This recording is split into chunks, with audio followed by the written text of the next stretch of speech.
which doesn't allow the mosquito to reach you.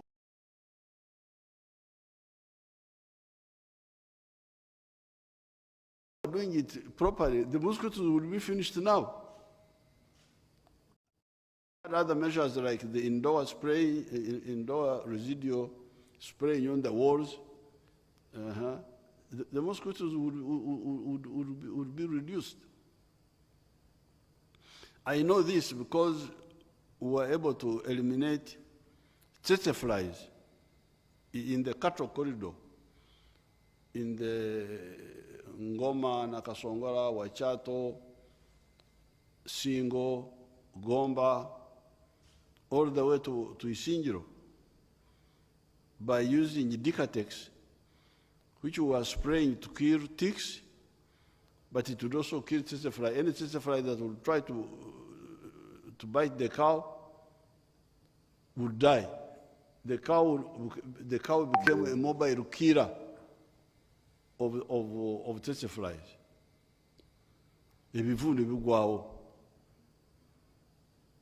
When I first came to Kisozi, there was some biting flies. They are no longer there. They all got finished. I went to Barilegi, northern Uganda, where I have a state lodge, and there were so many tsetse flies there. And I brought cows there, sprayed them with the Decatex, and they cleared the tsetse flies. If you go there, you don't even have mosquitoes or biting flies. They are all finished. So these methods, properly used, can finish these health problems. But if you have got people who don't care, so here there's another problem. People are dying from corona when they shouldn't die. They are dying from Ebola when they shouldn't die. They are dying from malaria when they shouldn't die. Now, what's that now?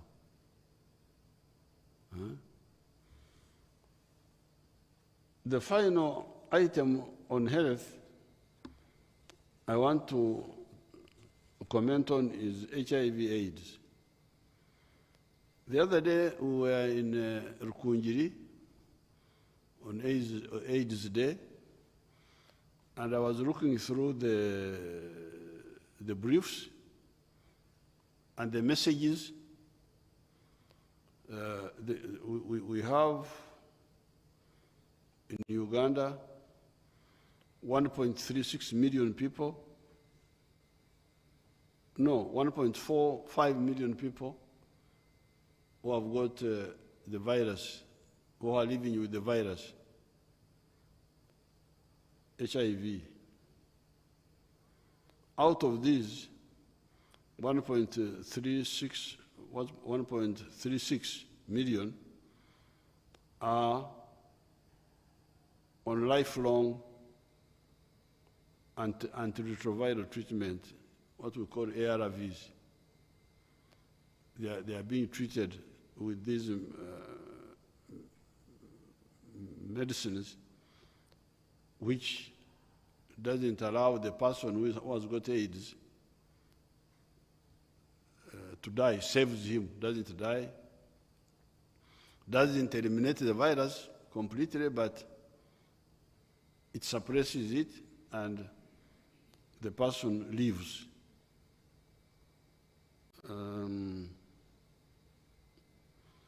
And the prevalence rate, the people with AIDS out of every 100, for the people between 15 years of age and 49 is 5.5% national. From the 18% which we encountered here in 1986, 87.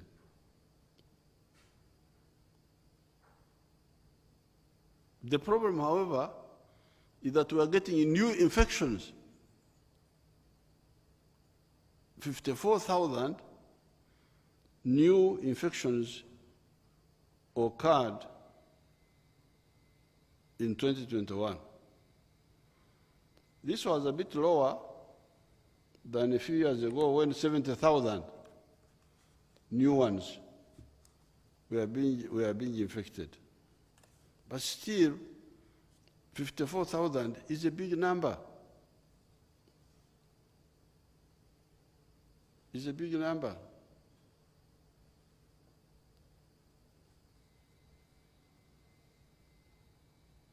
Now, of the new people who are being infected, many of them are between 15 years and 24 years.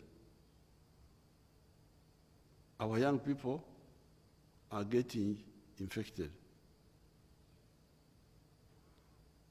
We have made gains in reducing AIDS death, which dropped from approximately 25,000 in 2015 per year, but we are still losing 17,000 people every year from AIDS.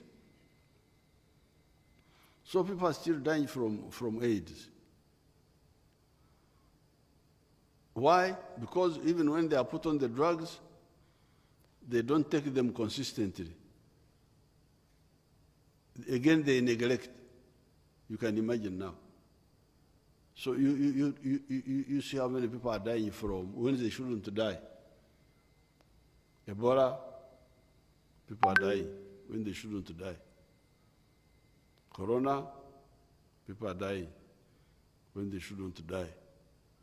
Malaria, people are dying when they shouldn't die. Now, AIDS, even when there is medicine to prolong life, they don't follow, and we do 17,000 every year. But also, on the issue of AIDS, I saw a danger in the message, the messages. The messages were saying now, take antiretroviral drugs. When you take them, you don't die. And you live a fairly normal life. However, when I checked, can somebody who is living on drugs against AIDS, can he do, for instance, can he join the army and do army work? They say no. If you put him under physical pressure, he will collapse. So, please, don't get the message that getting AIDS and getting drugs solves the whole problem. No. It means when you have the virus, you are really a form of PWD, person with disability. Yes, you will not die, but you will not use your full potential. And when we talk of exertion, it is not just only physical exertion. I think even mental, intellectual. Because, for instance, we had one of our people who was doing, who was living, supported by these drugs, but went for a course, not physical, but course for writing, reading, what, and he died. I know somebody, one of our very good people. Yeah. So the disability which AIDS brings you is not only from physical. For me, I saw I saw even intellectual, mental exertion can lead to the collapse. So therefore, my message is please avoid getting AIDS so that you get you use your full potential in your life. It's absolutely unnecessary to get AIDS that you are looking for temporary pleasure for a few minutes, then you get a problem all your life, even if you don't die. But there are certain things you cannot do. It cuts on your potential. So the answer is avoid. This should be the message. And if you see the statistics, you'll see that some parts of the country don't have AIDS. Karamoja only 1%. 1 person out of 100 in Karamoja. And yet they have polygamy, but they're disciplined in their system there. Yumbe, West Nile, very low. 1%. But in other areas, some of them go up to 16%.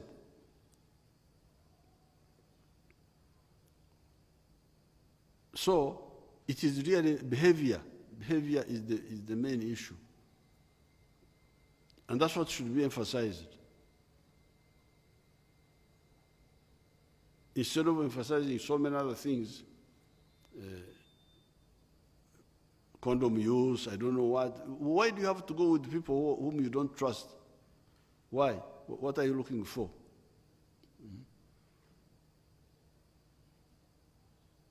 What are you looking for exactly?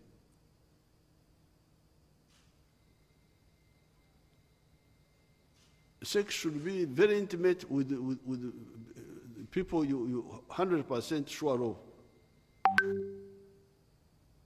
Otherwise, is it water that if you don't have sex, or air?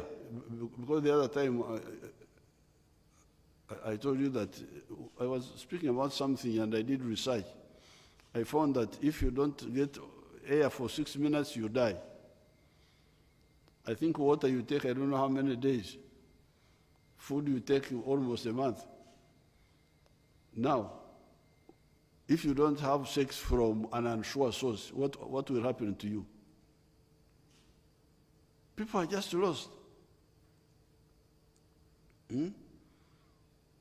Why should you have sex from an unsure source? What for? What are you looking for?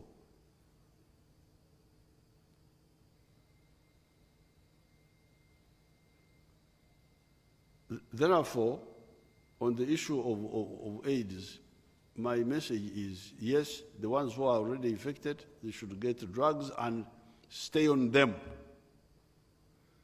We don't want these 17,000 who are dying every year. But secondly, don't get infected at all, because when you get infected, yes, you will have the life-prolonging diseases, but still it reducts on your potential. So those are the points I wanted to mention on health.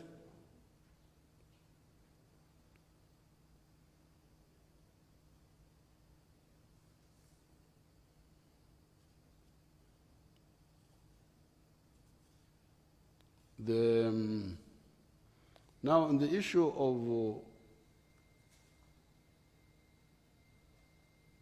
of crime,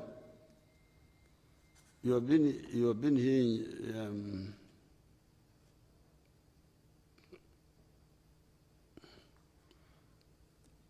you have been hearing incidents of.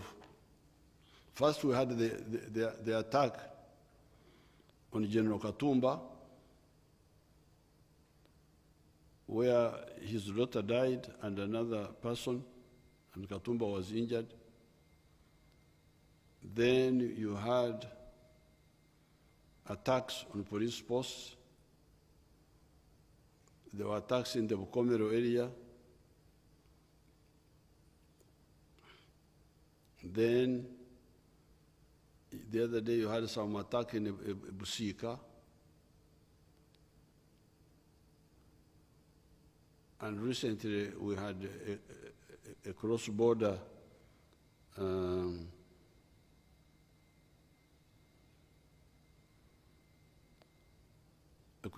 incursion from Congo.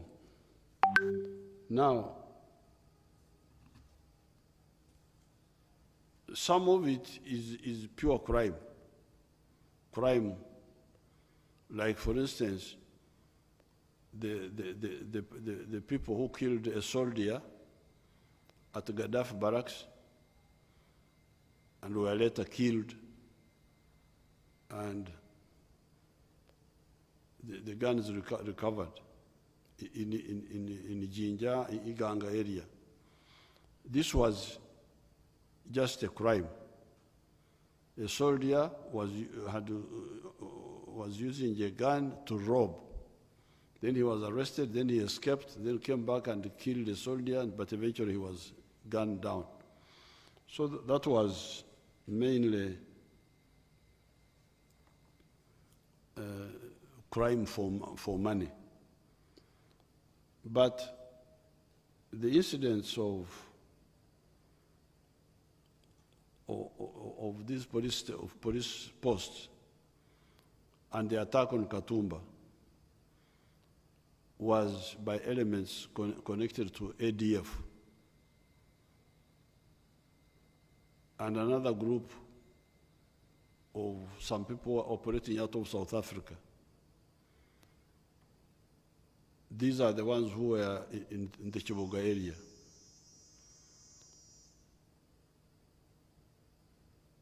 But as I told you, it's really foolishness to think that you can commit crime in Uganda under the NRM and you survive. As I speak, and you remember I told you that the other time when we were having the end of the year, I told you that anybody who kills people will be arrested or killed if he tries to resist.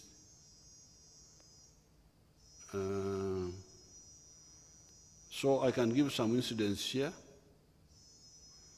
On 31st October 2022,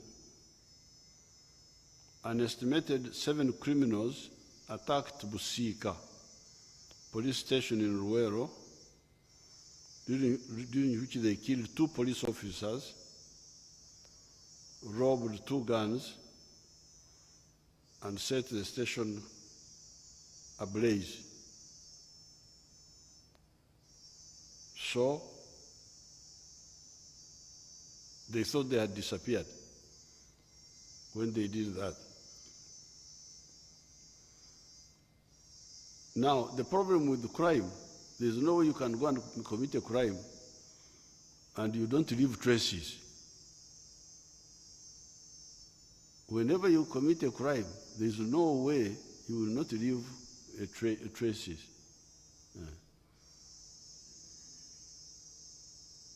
Oba akantu ako nankabira okavunule, kanvunulira akantu ako, kateeke mu lulimi olwa wano Great Lakes.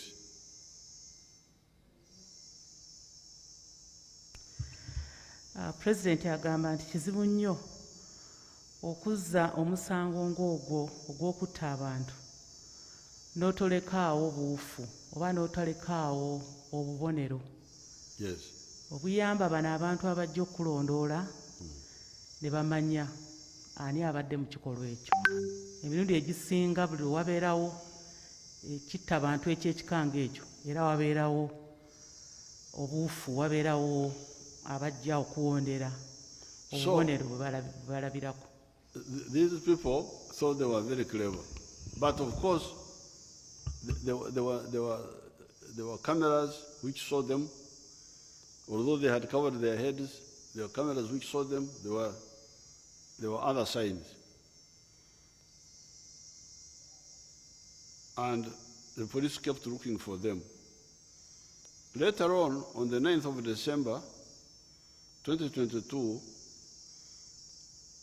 a group of criminals using the same mode of attack as in Busika attacked Kyabadaza police station along Masaka Road, during which they rescued 2 suspects from police custody, killed two civilians, and set station ablaze. But now, balekawo obubonero bwesagala kumenya wano. They left there some signs which I don't want to reveal to you here.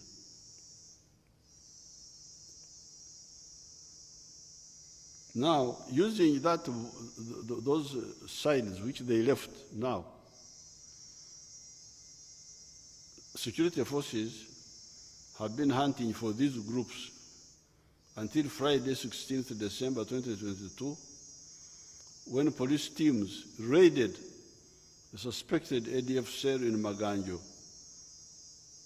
where 2 suspects were arrested. And then, after arresting them, they found out that these were ADF connected with Congo and so on. And then, of course, the security forces got more bubonero now, more clues. And then they confirmed that the ones who had attacked Busika police station on the 31st of October, killing the 2 policemen and robbing the 2 guns. They are the ones who killed the cow of Buko. You remember there was a cow of Buko who was killed. He was called Mr. Gwang at Matuga. Now, following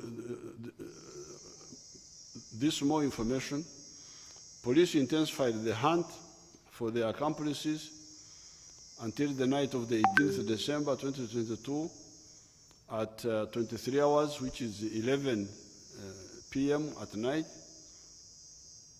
when police teams raided an ADF cell in Chitomatuga, where 2 terrorists were shot dead, namely Muanguzi, Abdul Shakur, and Hajuli Akim. 2 SMGs were recovered, and explosives in bags recovered and safely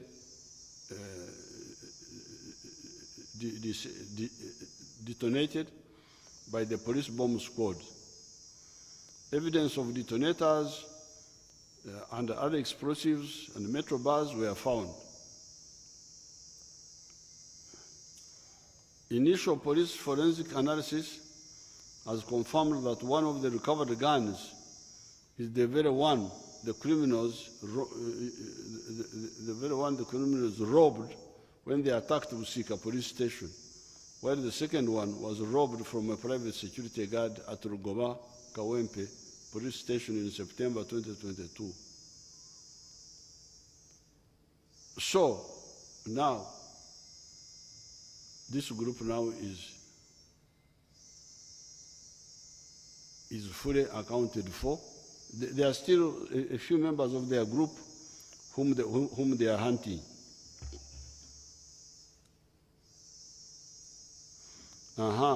Then there was another group who attacked a police patrol in Kapeka. On 26 November 2022, around 22 hours, that's 10 o'clock at night, criminals ambushed a joint UPDF police patrol in Kapeka, killing Private Tufeyo Obed. The joint patrol reacted quickly and killed 2 attackers, namely Sekimpi Dennis and Tarasisi Marengera, a Burundian by nationality, and recovered 1 SMG. From the initial forensic analysis of the weapon recovered and documents, police were able to confirm that Sekimpi Dennis was not alone. Because what we have done, what the police did, they fingerprinted all the guns in Uganda. These guns have fingerprints. The fingerprints. So, if you use a gun, we can know which gun it is you used on commit a crime. You had a group of other criminals that were engaged in robberies and murders in Kiboga, Mitiana, and Mbale. 7 incidents of murder and robbery were confirmed to have been linked to Sekimpi Dennis and his group in Kiboga, Busunju, Kapeka, and Mbale, Malaba. Police carried out further operations to completely neutralize Sekimpi's group with the following results. 2 criminals killed in action. 2 guns recovered in Kapeka and Mbale. 9 suspects have been arrested and evidence has confirmed that they were in all these above incidents. They are to appear in court. 16 Burundians who were believed to have links with the Sekimpi group were arrested and handed over to immigration for deportation.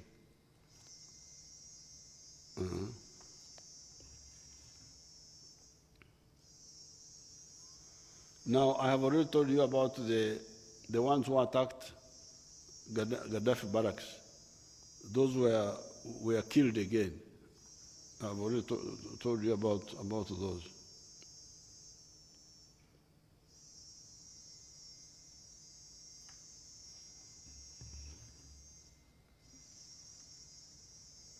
And the ones of Katumba, some were killed, some were arrested.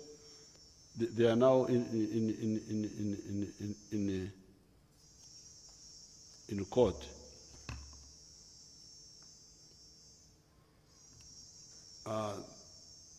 Then there were people who had thrown a petrol bomb at the police station here. Those also have been arrested.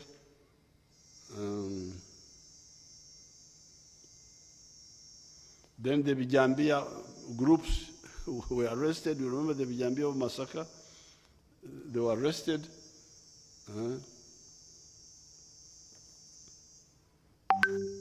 Then the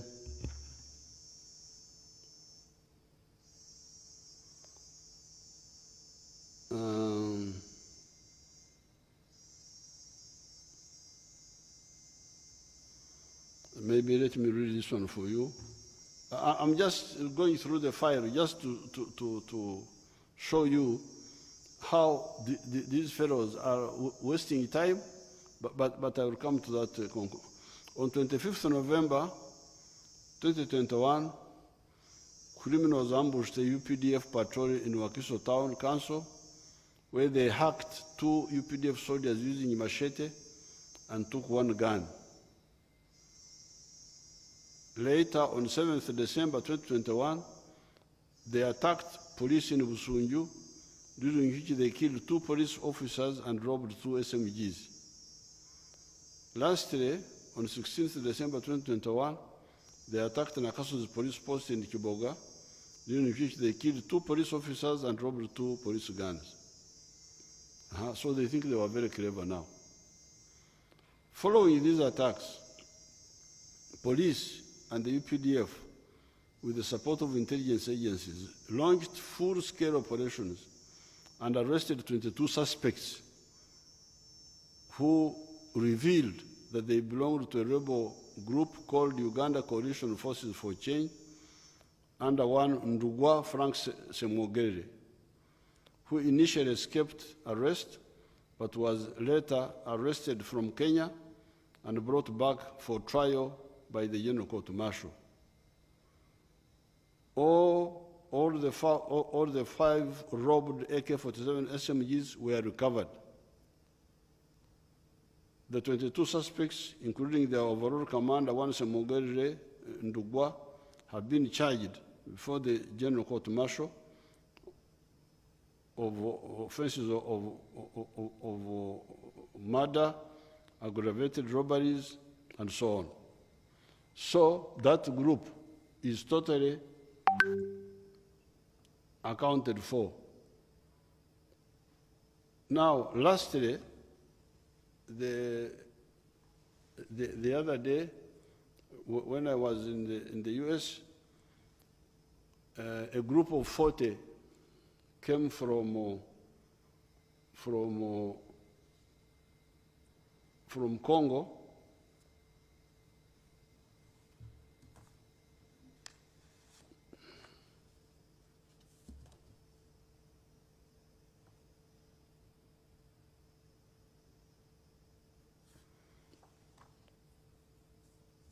that they were coming to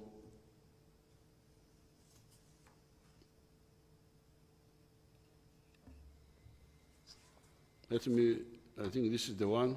Let me read it for you. On 13th December 2022, at around 600 hours, early morning, that is saa 12 za usiku.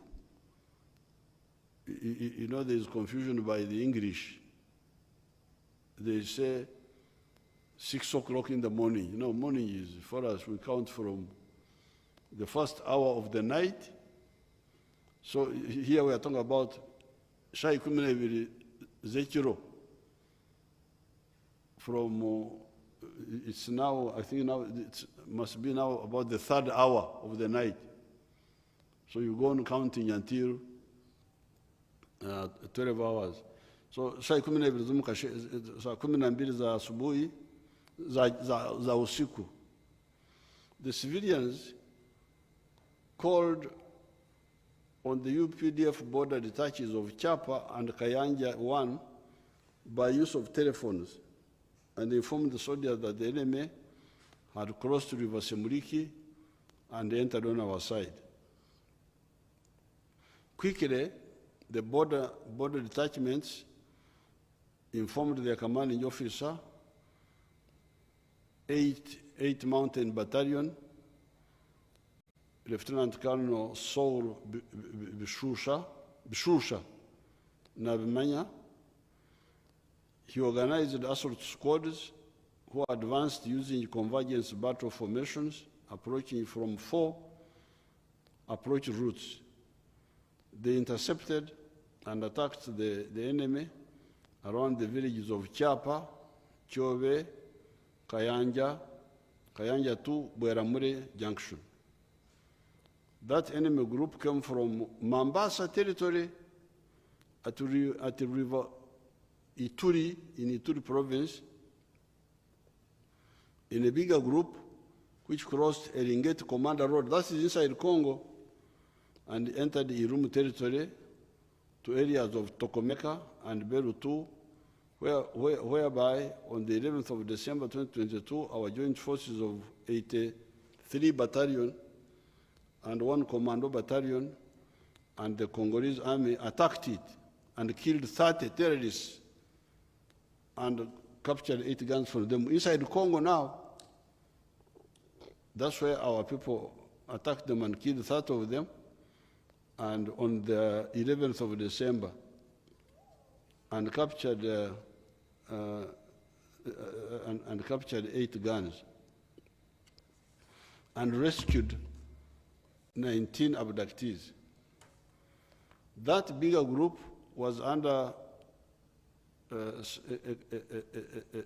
rebel commander called Museveni Mayor or something like that, and another called Rafiki, who are coming to join another enemy commander called Mahamudu Rumisa of the place called Maitatu. Thereafter, that thorough beating, when they were beaten inside Congo, the enemy commander, Muhammadu Rumisa, sent this group of 40 fighters to come to Uganda, kill civilians and loot their properties. In their foolishness, they thought that if they, now that they are being beaten in Congo, if they come to Uganda, maybe either Uganda is the soldiers are less or what, I don't know what they thought. After the total defeat of this criminal group, since 13 December 2022 to date, the results are as follows. There were 40, 21 killed, 15 captured alive, 17 SMGs and 2 machine guns captured, 4 IEDs, improvised explosive devices, captured, 337 bullets of SMG captured, 75 bullets of machine gun captured, 15 handset phones, I think these are mobile phones, 5 radio walkie-talkies,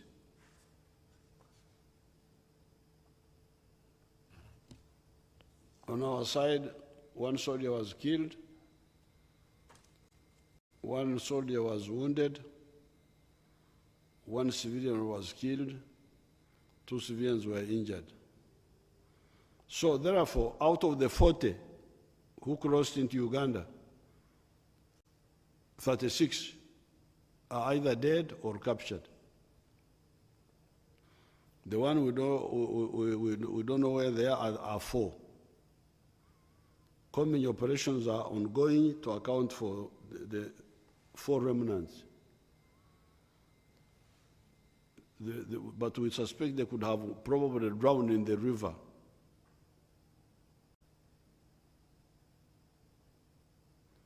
One of their commanders called Yakute could have died, could have drowned. The other 2 commanders were killed because they were identified, Madison and Cheswa, somebody called Cheswa. So therefore, I am saying all this to really, first of all, inform Ugandans not to worry about these people, these groups. The UPDF is so strong, it's just a joke to think that you can come and run around supported by the police, by the intelligence service. There's no way you can come with guns here and you think you will survive. Yes, you may survive day 1, day 2, but in the end you will die. Now, their only salvation has been Congo under President Kabila, who allowed them to stay there, have gardens, have what? Steal people's